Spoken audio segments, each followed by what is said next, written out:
Hindi sayaw ako din naman. Dapat na maka-anos ka niya yung mga brown. Ano nilagay ko yung sibuyas. Dapat kapag niluto ka, make sure na yung garlic maluto siya ng maayos para para yung patas ng garlic manasalo sa pagkain. Tumasarap yung food pag malakas yung mapito. Dapat lagyan mo siyang na-mix pa rin mo sunod. At dapat wag malakas yung apoy, baka masunod yung garlic. Madali siya masuhin, no? Mag-brown na siya, ilagay natin yung sibuyas.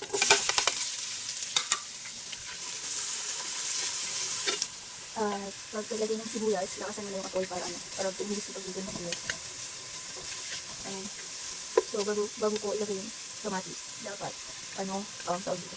Dapat lumambot muna yung onion. Kailangan lumambot muna siya bago ko ilagay yung tomato. So, hintay ko muna lumambot. At ayan, lumambot na yung onion. Ilagay ko yung tomato.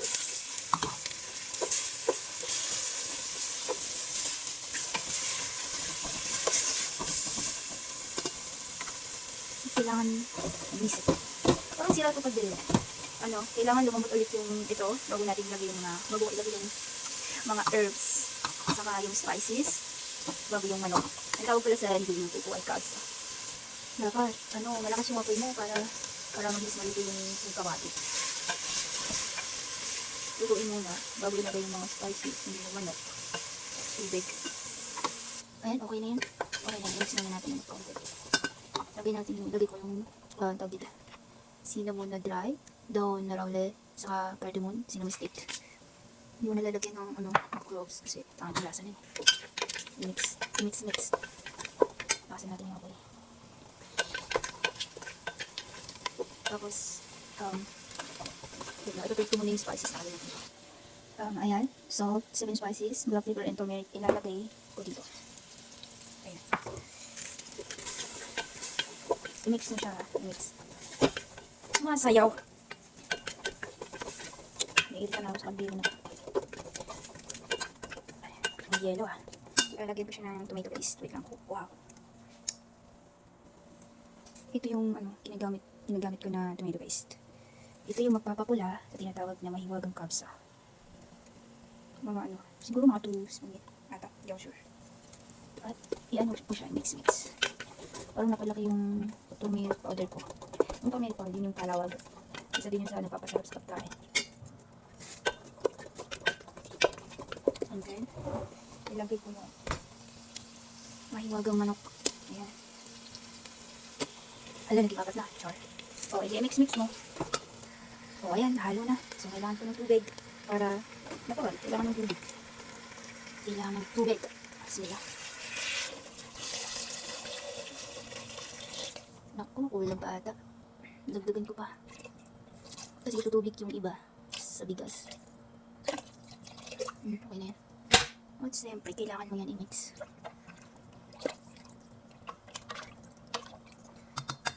Wait lang, nakalimutan ako. Lalagyan ko siya ng mahiwagang ganito. Maggi cube.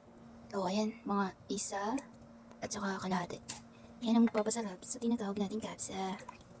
Mix yan. At syempre, hindi ako sure kung may salt ba yan, may asin. Dagdagan natin para sure kasi parang konti kasi nalagay ko niya. Ayan, pwede mo siya dagdagan mamaya. Mix ulit. And then takpan. Ayan, natakpan bigla. Char. Hintay ako ng 25 minutes. Sakto na yun. At siyempre, ilalagay ko. Hindi pa ma-shoot. Ayan, okay na. At lang natin hugasan. Gagawin ko guys. Balik.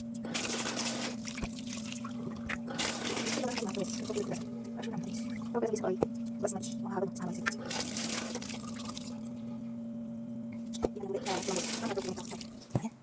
Luto na siya. Luto na. Kailangan natin tikman para sure ano yung lasa. Tikman ko muna. Ay, wait lang. Lasang manok. Char. Natural lang. Bale, yung tubig niya, itutubig natin siya sa rice. Okay. Malamang, kaya nga kabsa eh. Bismillah. Hindi ko na siya lalagyan ng steamer. Ano tawag na? Steamer. Para malagyan siya ng mga sibuyas. Ayun. At syempre, lagyan natin itong mahiwagang tart lemon. Yun kasi nagpapasarap dyan eh. Papasin. Hala. Biglang dumami yung tubig. Char. Blandi ko ba? Lagyan ko pa. Kulang eh. Mga isa pa. Siguro okay na yan. Dagdagan ko pa. Para sure. Ano kasi itong rice na basmati. Wala kasi ako uminom ng tubig. Kasi malaki yung kinakain ng tubig. Kaya dapat madami yung tubig niya. At syempre, buksan natin yung gas. Ano ka ba? Para maluto. Bismillah. Yan, okay na. So, takad ko muna yan. Ganda ng pampaki pa. At ano.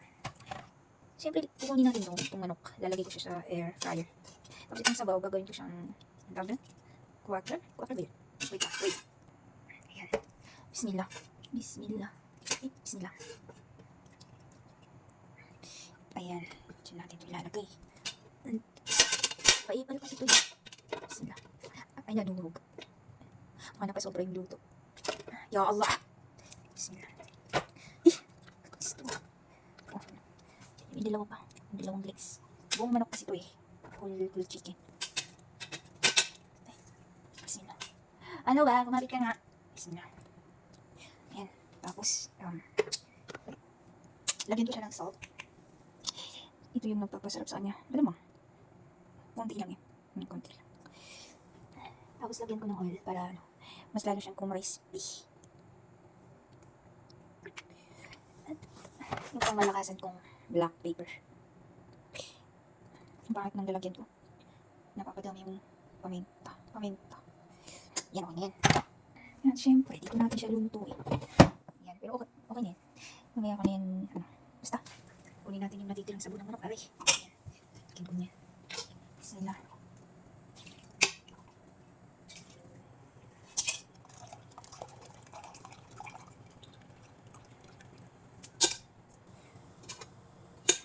Ayan siya. Hindi ba? Mapula-pula. Ang ilalagay dyan is quarter. Ayan. Yun yung quarter. Ayan. Ay. Ano naman yun? Pag kumulo yan, ilalagay natin. Ano natin? Ako lang. Ilalagay ko to. Diyan. Kumulo. Okay. Na, kumukulo na si rice. Kailangan natin yung ganun-ganunin. Para maano. Ganyan.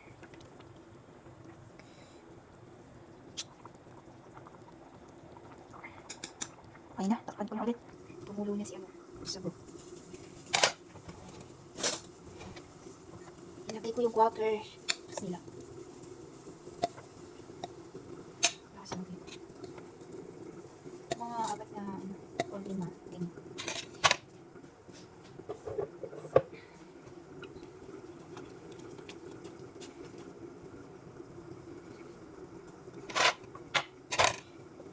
Tapos takpan niya.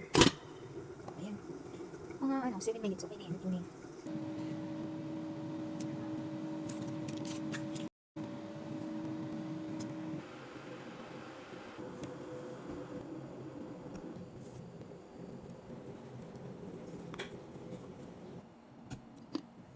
Char, ginamitan ko ito ng grater.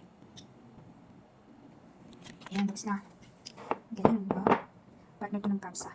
Gagawa ko ng macaroni rin. Kasi yung alaga ko, ng lalaki, siya makain ng kanin na may color. Like red, brown. So gusto niya, gusto niya ng macaroni kasi ako may ng kapsa. So, lagay ko yung pinagmamalaki kong Maggi Magic. Ay, Magic. Maggi Cube. Halabog.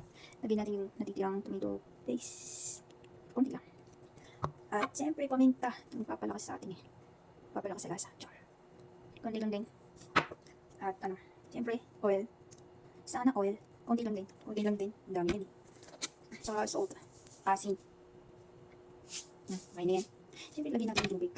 Yung tubig na ito mainit. Mainit siya. Ayan, bumubula. Nagkaano pa siya. Nag-snow. Snow.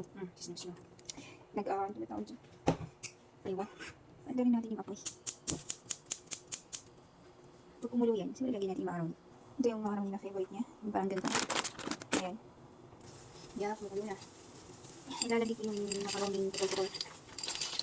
Okay na kasi isang tao lang namin kain. 3 minutes okay na yan. Takpan ko muna.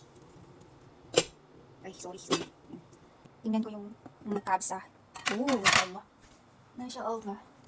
Okay na to, tingnan mo. Tingnan mo, be. Shawa. Sarap. Idanin ko muna siya para maluto yung ano to. Yung sa ibabaw. Tapos i-prepare na natin to. 2 minutes, okay na yan. Ito yung sabaw. Ito yung tinatawag na quicker. Masarap to, masarap.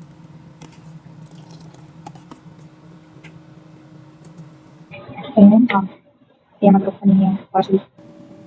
Pasal, nandun na. Ito na yung rice. Luto na pala yung manok. At lalagyan natin siya sa taas. Wala sa mukhang kags. Ayan, ilagay ko na yung manok sa parsley. Gandang tingnan. Masarap siyang tingnan. Siyempre, masarap gawa ko eh. So, bali, tapos na yung kags ako. At isa-serve ko na sa kanila. Bye!